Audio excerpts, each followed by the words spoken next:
Tony Morrison, एक दमदार आवाज, कहानी कहने में माहिर। उनका नॉवेल बिलवेड एक मास्टरपीस है। ये कहानी है गुलामी के हमेशा रहने वाले असर की, प्यार, खोना और भूतकाल की भूतिया ताकत की कहानी। मॉरिसन ने साहित्य का नोबेल पुरस्कार जीता। उनकी बातें दिल को छू जाती हैं। वो इंसान के उन अनुभवों को छूती हैं जो सब महसूस करते हैं, प्यार, दर्द और जीने की चाह। बिलवेड सिर्फ एक कहानी नहीं है, ये अमेरिकी इतिहास के दिल का सफर है। ये इंसानी हौसले की ताकत का सबूत है। सेठे कहानी की नायिका है, एक आजाद हुई गुलाम। वो गृह युद्ध के बाद के ओहायो में रहती है, लेकिन आजादी की भी कीमत होती है। सेठे के जख्म गहरे हैं। हम सेठे के अतीत के बारे में जानेंगे, गुलामी से उसकी भागने की कहानी, वो मुश्किल फैसला जो उसने लिया अपने बच्चों को गुलामी की जिंदगी से बचाने के लिए। सेठे की कहानी दिल तोड़ने वाली है। ये उन जुल्मों की याद दिलाती है जो गुलाम लोगों ने सहे। ये एक मां के जबरदस्त प्यार का सबूत है। सेठे एक घर में रहती है जिसका नंबर 124 है।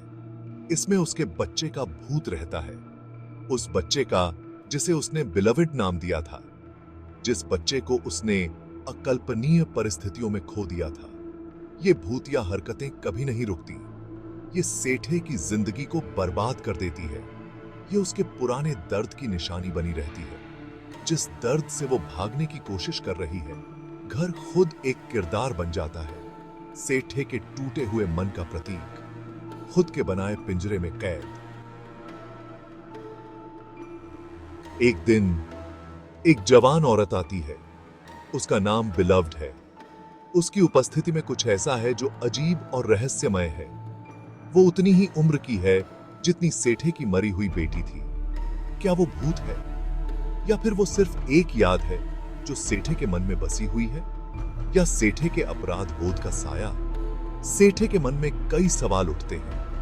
बिलवेड का होना बेचैन कर देने वाला है। उसकी उपस्थिति से घर का माहौल बदल जाता है। वो सेठे का ध्यान चाहती है। हर समय उसकी नजरें सेठे पर टिकी रहती हैं। वो अपने अतीत के बारे में जानना चाहती है। वो उन बातों को जानना चाहती है जो सेठे ने छुपा रखी है। उस अतीत के बारे में जिसे सेठे भूलने की बहुत कोशिश कर रही है। सेठे ने अपने अतीत को भुलाने के लिए बहुत कुछ किया है।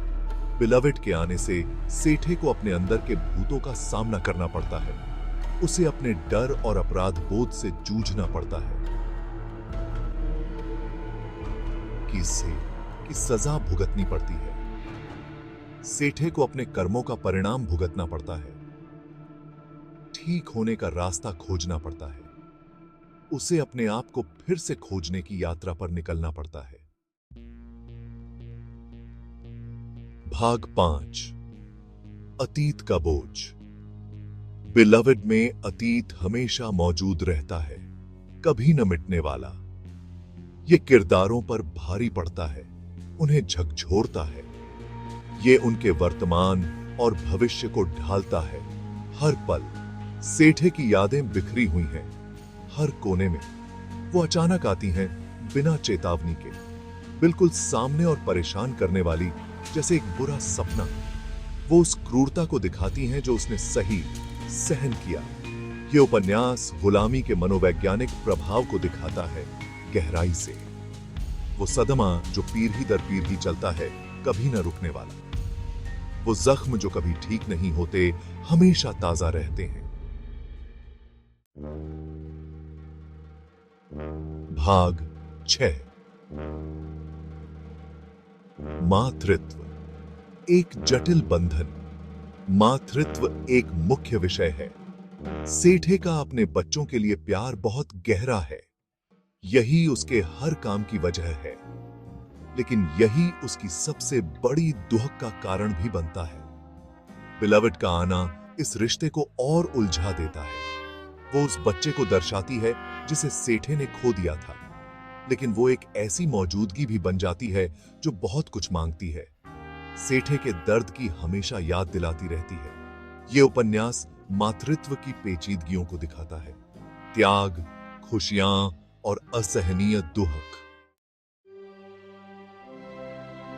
भाग 7, आजादी की नाजुकता।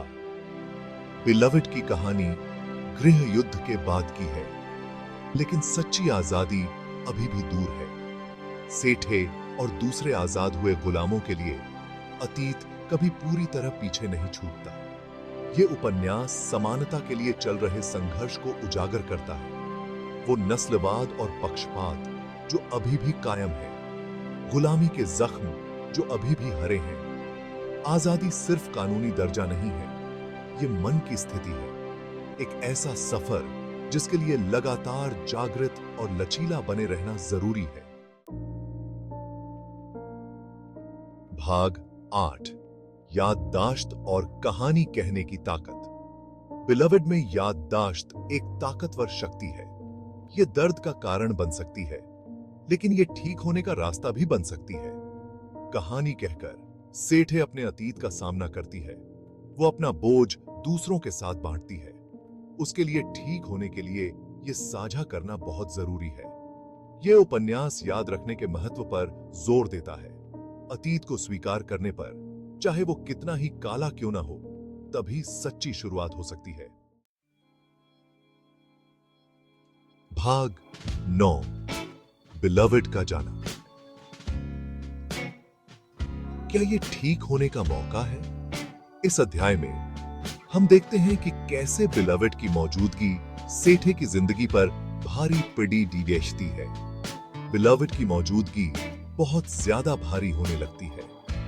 उसकी उपस्थिति सेठे के जीवन में एक अजीब सी बेचैनी और तनाव भर जाता है। वो सेठे की जिंदगी को चूस लेती है। सेठे की ऊर्जा और खुशी धीरे धीरे खत्म होती जाती है, जैसे कोई फूल मुरझा रहा हो, लेकिन आखिरकार वो गायब हो जाती है। बिलवड का जाना एक रहस्यमयी घटना है जो सेठे के जीवन में एक नया मोड़ लाती है। क्या इससे सेठे को शांति मिलने का मौका मिलता है? क्या यह उसके लिए एक नई शुरुआत का संकेत है? बिलवड के जाने के कई मतलब निकाले जा सकते हैं। ये एक नई शुरुआत हो सकती है, या फिर एक और चुनौती। क्या ये अतीत से मुक्ति है, या फिर ये एक नई यात्रा की शुरुआत है जिसमें सेठे को अपने अतीत का सामना करना होगा? या इस बात की याद दिलाता है कि कुछ जख्म कभी पूरी तरह ठीक नहीं होते। ये जख्म हमारे साथ रहते हैं, हमें हमारे अतीत की याद दिलाते हुए। ये उपन्यास आसान जवाब नहीं देता, ये हमें सोचने पर मजबूर करता है कि क्या वाकई हम अपने अतीत से पूरी तरह मुक्त हो सकते हैं। ये पाठक को ही सोचने के लिए छोड़ देता है कि जख्म, याददाश्त और माफी कितने उलझे हुए हैं। क्या हम वाकई माफ कर सकते हैं, या फिर हमें अपने जख्मों के साथ जीना सीखना होगा? भाग 10, बिलवड की अमिट विरासत। बिलवड एक ऐसा उपन्यास है जो हमेशा याद रखा जाएगा।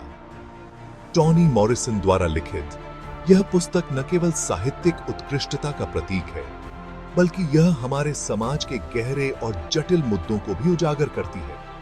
ये आज भी पाठकों को अपनी ओर खींचता है। इसकी कहानी और पात्र इतने जीवंत और वास्तविक हैं कि वे पाठकों के दिलों में गहरी छाप छोड़ते हैं। नस्लवाद, जख्म और जीवटता जैसे इसके विषय आज भी उतने ही महत्वपूर्ण हैं। यह उपन्यास हमें हमारे अतीत के अंधेरे पहलुओं का सामना करने के लिए प्रेरित करता है। इस उपन्यास ने नस्ल और इतिहास के बारे में महत्वपूर्ण बातचीत को जन्म दिया। यह हमें यह सोचने पर मजबूर करता है कि हम अपने समाज में किस प्रकार के बदलाव ला सकते हैं। इसने समाज को गुलामी की विरासत का सामना करने के लिए मजबूर किया।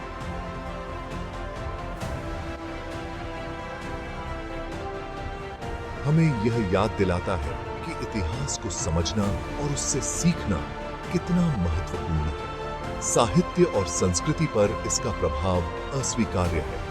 बिलवड ने साहित्यिक दुनिया में एक नई दिशा दी है और कई लेखकों को प्रेरित किया है।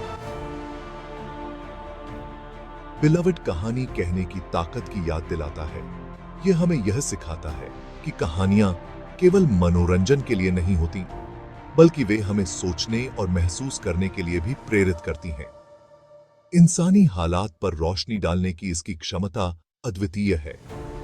यह हमें यह समझने में मदद करता है कि हम सभी एक दूसरे से जुड़े हुए हैं, हमें अन्याय का सामना करने और एक बेहतर भविष्य के लिए प्रयास करने की चुनौती देने के लिए। बिलव्ड हमें यह याद दिलाता है कि हम सभी के पास बदलाव लाने की शक्ति है और यह कि हम सभी को एक साथ मिलकर काम करना चाहिए।